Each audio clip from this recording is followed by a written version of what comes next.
கோயிலுக்கு பக்கத்தில் இருக்கிற ஏமப்பேரூர் அப்படிங்கிற ஊரில் பிறந்தவர் நமிநந்தி அடிகள்.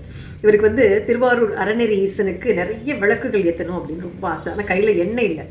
பக்கத்தில் இருந்தவங்க கிட்ட எண்ணெய் கேட்டப்போ அவங்க கடவுள் கையில் நெருப்பு வச்சுருக்காரு, அப்புறம் எதுக்கு எண்ணெய் வேணும்னா குளத்து தண்ணி ஊற்றி விளக்கேற்று அப்படின்னு சொல்லி கிண்டல் பண்ணிட்டாங்க. மனம் உடைஞ்சு போயிட்டார் நாயனார்.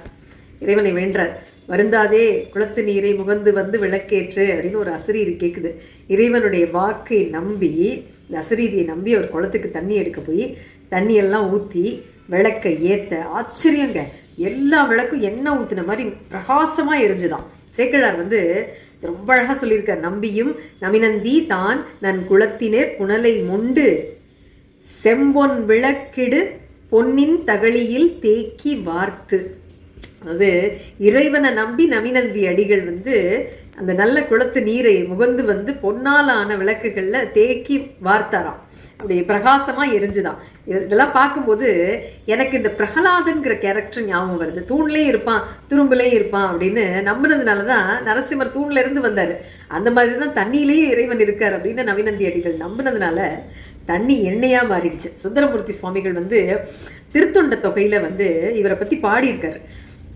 நாரணன் முன் அறியாத நாயகன் தன் அடியார் நமிநந்தி அடிகள் தம் அடியார்க்கும் அடியேன். அது இதுவும் பக்தியினுடைய உச்சம். அதாவது எப்படின்னா, நாரணன் முன் அறியாத நாயகன் அப்படின்னா, நாரணன்னா நம்ம விஷ்ணு, திருமால் அப்புறம் சிவபெருமான் ஒரு முறை ஜோதி பிழம்பா நின்னாராம்.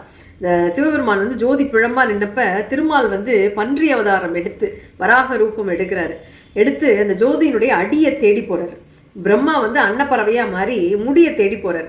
ஆனால் 2 பேராலையும் அந்த ஜோதியினுடைய எல்லையை காணவே முடியவில்லை. அப்படி திருமாலுக்கே எட்டாத உயரத்தில் இருக்கும் அந்த பரம்பொருளை தான் சுந்தரர் வந்து என்ன சொல், நாரணன் முன் அறியாத நாயகன்னு குறிப்பிடுறார் இந்த இடத்துல. நமிநந்தி அடிகள் தம் அடியார்க்கும் அடியேன், அவ்வளோ பெரிய இறைவனையே தன்னுடைய பக்தியினாலே கட்டி போட்டவரா நமிநந்தி அடிகள். அப்படி சுந்தரர் வந்து எவ்வளோ அடக்கமாக சொல்கிறாரு அப்படின்னா, நான் நமிநந்தி அடிகளுக்கு அடியவன் கிடையாது, அடியவன் மட்டும் கிடையாது, அவருக்கு தொண்டு செய்கிற அடியார்களுக்கு கூட நான் அடிமை அப்படின்னு தன்னுடைய பணிவான இதை சொல்கிறாரு. சோர்ஸுங்க எப்போவுமே வந்து எதையாவது சாதிக்கணும் அப்படின்னா சோர்ஸ் இல்லையே, வசதி இல்லையே அப்படின்னு நினச்சி கவலைப்படுவோம் இல்லையா.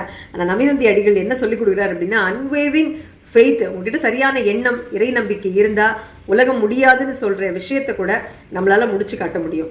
லாஜிக் தோக்குற இடத்துல தான் மேஜிக்கே ஆரம்பிக்கும். சிவாய நம்ம